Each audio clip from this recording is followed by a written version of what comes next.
రీసెంట్‌గా మనం హైదరాబాద్‌లో హెచ్‌సీయూ ఇష్యూ చాలా చూసాం. అలాంటిదే ఛత్తీస్‌గఢ్‌లో కూడా జరుగుతుందని విన్నాం. అసలేంటి మేడం ఇది?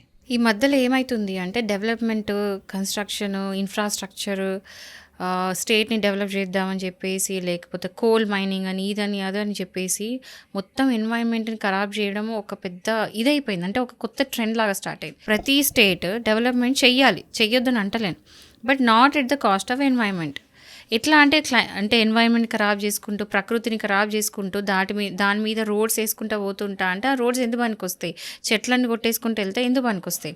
సో ఇక్కడ హెచ్సిఎల్ ఎట్లయితే మొత్తము ఫారెస్ట్ని అంతా తీసేసి ఎట్లయితే ఒక ఐటీ కంపెనీ పెడదాం అనుకున్నారో, ఇక్కడ వచ్చి వీళ్ళు అదంతా ఫారెస్ట్ అంతా తీసేసి కోల్ మైనింగ్ చేస్తున్నారు. కోల్ మైనింగ్ అంటే తెలుసు కదా, మామూలు కోల్ అంతా ఎక్స్ట్రాక్ట్ చేసేసి ఆ కోల్ని యూజ్ చేసుకోవడం, దానివల్ల ఏమంటే చాలా హ్యూజ్ అమౌంట్స్ అంటే చాలా డబ్బులు వస్తాయని చెప్పేసి దీని మీద కాన్సన్ట్రేట్ చేసి దీని మీద చాలా కాన్సన్ట్రేట్ చేస్తున్నారు.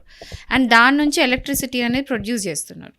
సో ఇది ఈవెన్ అంటే ఇంకోటి, ఈ ఫారెస్ట్ అనేది కంప్లీట్గా ఇప్పుడు హెచ్సియు అంటే దాని ప్రాపర్టీ వచ్చేసి గవర్నమెంట్ వాళ్ళది. కానీ ఇక్కడ ఈ ఛత్తీస్గఢ్ ఇక్కడ చూస్తే ఏంటంటే అది ట్రైబల్స్.